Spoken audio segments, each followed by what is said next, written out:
Ya, ternyata di lokasi ini udara sejuk di lereng Gunung Welirang itu tercatat dalam sebuah tulisan yang sampai saat ini terabadikan dalam sebuah batu besar in situ, memuat informasi tentang pesan dari Raja Majapahit terakhir. Beliau juga seorang Raja Majapahit ke-12 atau juga disebut juga Raja Majapahit terakhir. Ternyata dari prasasti dan tulisan kuno ini menyibak sebuah sejarah yang bertolak belakang dari sumber-sumber tradisi seperti Babat Tanah Jawi, Serat Kandaning Ringgit Purwa, Serat Garmo Gandul, Serat Gatolosjo, Serat Sabdo Palon maupun Serat Sangkaling Mowana. Berbagai berita tradisi tersebut bisa saja dijungkir balikan oleh berita prasasti ini. Dan prasasti ini tentu prasasti yang sangat autentik karena memang ditulis pada masanya. Berbeda dengan berita-berita tradisi tadi memang ditulis sudah pada abad ke-17 ke-18, sehingga kemudian prasasti ini masa-masa akhir dari Majapahit yang terutama di penghujung atau di akhir abad ke-15 Masehi ini banyak informasi-informasi yang akan kita dapati. Kehidupan beragama, kemudian meskipun kemudian di pesisir utara ini sudah berkembang era Islam, bahkan para wali seperti Sunan Ampel sudah mangkat, tapi prasasti ini menyiratkan bahwasan di daerah pedalaman ini masih memuat istilah-istilah Wuda Padesa, yaitu penganut agama Buddha, masih memuat istilah-istilah kasusastran kuno yang berlandaskan pada agama Hindu dan Buddha, misalnya Apastamba Sustra, Catur Weda Paraga dan lain sebagainya. Termasuk di kelanjutan dari prasasti peta adalah prasasti Jiu memuat informasi tentang pemujaan Batara Rama, Batari Durga maupun Maharsi Agastya. Nah, ini luar biasa sekali. Jadi kita memasuki area yang saat ini kita memasuki area yang saat ini memang sudah dilindungi oleh Balai Pelestari Cagar Budaya karena pentingnya isi prasasti ini. Rahayu, Rahayu, Rahayu. Nah ini. Jadi di sebuah tempat yang sangat sederhana, di bawah naungan pohon Bramastana atau pohon beringin putih ya, pohonnya terlihat putih, ini banyak artefak-artefak penting seperti lumpang batu yang juga ditemukan di persawahan-persawahan sekitar ini ya, seperti lumpang batu kecil yang dahulu diduga memiliki makna magis sebagai lumpang persajian. Termasuk lumpang di sini ini diduga merupakan lumpang kecil tempat kemudian menyembelih ayam, memecahkan telur, dan tempat kemudian seorang pendeta Makudur itu membacakan kutukan-kutukan yang sangat menyeramkan. Misalnya di dalam prasasti peta ini baris ke-6 ini juga ada kutukan-kutukan yang sangat menyeramkan. Mereka akan kemudian dihancurkan oleh Dewi Kali. Nah ini coba kita memberikan wewangian ya berupa perdupaan, dan kita hormati leluhur kita ya. Coba. Jadi di sini ini memang ada kita mendapati sebuah jejak-jejak magis, misalnya lambang-lambang yang ada di sini gitu ya. Ini lambang-lambang yang sangat luar biasa sekali. Dan dalam prasasti Jiu ternyata lambang-lambang ini dijelaskan satu persatu ya. Dijelaskan satu persatu lambang-lambang di sini. Yaitu ada payung, 2 telapak kaki. Ternyata ini adalah Kamandanu atau guci air amerta, matahari, bulan. Kemudian ternyata ini adalah tugu dalam prasasti peta. Padahal semua orang membacanya itu adalah tongkat dililit ular. Di prasasti Jiu itu disebut sebagai tugu ya, tugu. Nah, ini luar biasa sekali. Nah, di sini. Jadi di lokasi ini selain prasasti-prasasti, artefak-artefak yang sangat penting juga banyak ya. Misalnya di sini itu ada kemuncak, beberapa kemuncak ya ini. Nah, ini diduga ini memang jejak-jejak magis, termasuk pipisan kuno, batu-batu gandek sangat banyak, fragmen Jayastamba ya, batu-batu gandek. Dan ini kayak jedingan atau semacam waterbug kuno. Di sini juga ada lumpang-lumpang batu, termasuk umpak-umpak ya. Sebagian besar juga ada batu bata kuno. Ya, lumpangnya ini bolong, artinya mungkin kurang tahu, jadi lumpangnya menjadi lumpang bolong, ataukah memang sebuah situs lumpang bolong kan, banyak yang bolong-bolong lumpang di sini. Mungkin dulu lumpang bolong juga memiliki makna-makna magis tertentu. ya banyak sejarawan yang kemudian membaca dan di sini misalnya Brandes dalam bukunya, dan memang simbol-simbol ini ternyata simbol-simbol magis yang dalam prasasti Jiu dijelaskan bahwasanya simbol ini adalah simbol magis dari Maharsi Agastya atau begawan siapa namanya, guru dari Maharsi Drona, tidak lain adalah Bharadwaja, yaitu simbol begawan Bharadwaja ya, bukan Agastya ya, Bharadwaja. Jadi gini, nah, coba lihat simbol-simbolnya ini adalah antara lain Linggayoni, matahari, bulan, payung, dua telapak kaki, dan ini tugu ya, tugu terus Trisula, dan ini adalah kamandalu atau guci air amerta sebagai lambang kehidupan ya. Nah, terus kemudian di bawahnya ada 6 baris tulisan berbahasa Jawa kuno dan tulisan aksara Jawa kuno ya. Nah ini sangat luar biasa sekali.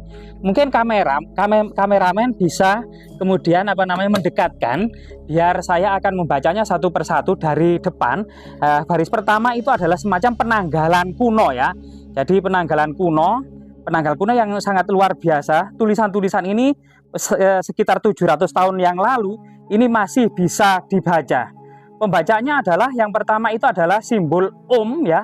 Om Swasti Sri Saka Warsatita 1408 Jistamasa Titi Dasami Suklah Maparawara Tolu Aisanyasnya Gerhana Cara Citraksatra Tiwasta Dewata Kanyarasi Irika Diwasa Sri Batara Prabu Girindawardana Garbopati Nama Diarana Wijaya Wudapa Desa Haniring Derakian Patih Embutahan Hamegehaken Sungsungirah Batara Prabu Sang Mukta Ring Mahawi Sesalaya Muang Sang Mukteng Ring Mahalaya Bawana Samasung Ganjaraning Sri Brahmaraja Ganggadara Desa Kalana Ring Petak Sahampi Hanya Ngembu Salbak Wukir Sakendeng Sengkernya Saprakaraning Buktinya Sri Brahmaraja Muktiha Teka Santana Prati Santana Yananaha Paksa Bumi Salwiraning Janmanya Mariha Bumi Sri Brahma Raja Pramana Muktiha Kararaning Sinong Ganjaran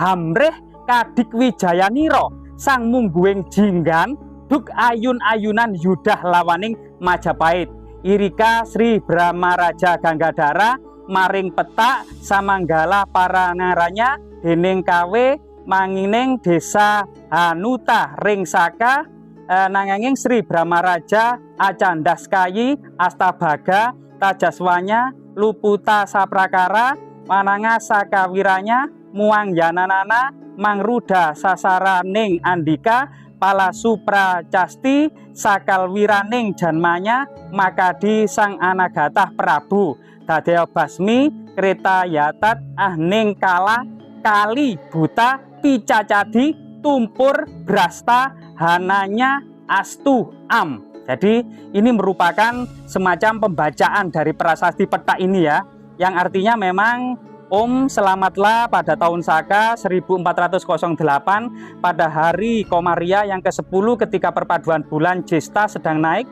pada hari Majawulu Minggu Pahing sedang bintang tetap bertempat di Tenggara, gugusan bulan Citra Dewata Tuasta tanda rasi perawan. Ketika itu Sri Batara Prabu Girindrawardana, nama kecilnya Diarana Wijaya, yang mahir dalam ajaran agama Buddha, yang diiringi Rakyat Patih Embutahan, meneguhkan anugerah yang telah dikeluarkan Batara Prabu yang muksa di Mahawisayalaya dan Batara Prabu yang muksa di Mahalaya Bawana.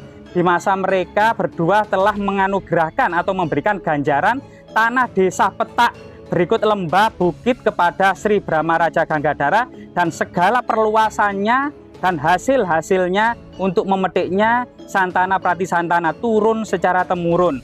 Kemudian karena Sri Brahma Raja Ganggadara ini membantu raja yang berkedudukan di Jinggan ketika sedang duk ayun-ayunan, sedang perang melawan Majapahit lagi naik turun. Ketika itu Sri Brahma Raja pergi ke Petak karena dengan desa Petak itu dengan tanda-tanda yang baik. Kemudian baris ke-6 ini merupakan sebuah kutukan ya.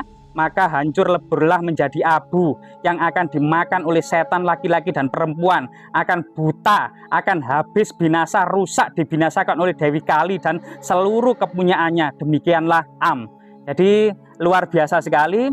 Jadi prasasti ini memuat informasi yang sangat luar biasa, termasuk Sri Brahmaraja Girindrawardhana ini diiringi atau didampingi oleh seorang pate yang bernama Rakean Pate Empu Tahan. Jadi ini memuat informasi yang sangat penting. Sampai di tahun 1486 Masehi ini ternyata ada raja yang masih penganut agama Buddha, padahal tahun 1486 ini Sunan Ampel sudah mangkat. Sunan Ampel itu mangkat tahun 1478. Jadi disinilah sebuah fenomena yang sangat luar biasa dalam peradaban Jawa Timur ini. Ternyata di abad ke-15 Masehi seluruh pesisir utara itu sudah beralih ke agama Islam, sedangkan di pedalaman yang saat ini meliputi Mojokerto, Jombang, Kadiri, Madiun, Ponorogo, Malang ini dahulu masih mempertahankan eksistensinya sebagai kerajaan Hindu-Buddha terakhir di Jawa Timur ya, dipimpin oleh Girindrawardhana Dhyarana Wijaya. Bahkan memuat informasi yang kita bisa meneteskan air mata. Ternyata ada kalimat duk ayun-ayunan yudah lawaning Majapahit, yaitu ternyata lagi berlarut-larut dan pasang surut perang melawan Majapahit. Artinya memang ada perang saudara yang pada sekitar tahun 1468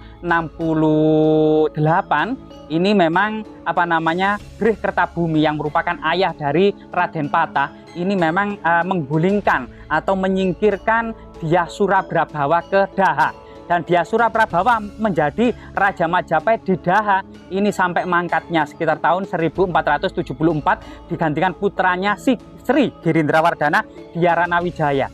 Tahun 1478 inilah Sri Maharaja Girindrawardhana menuntut balas atas pengusiran ayahnya ke Daha kepada Bhre Kertabumi. Setelah itu tahun 1478 Bhre Kertabumi mangkat di Kedaton atau di Istana Trowulan.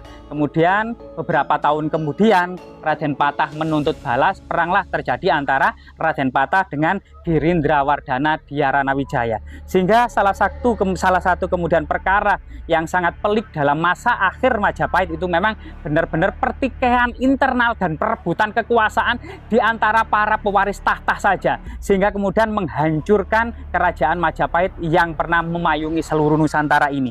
Ini merupakan sumber dari prasasti peta yang sangat autentik dan kredibel, bahasanya masih bisa diterjemahkan dan bahasa Jawanya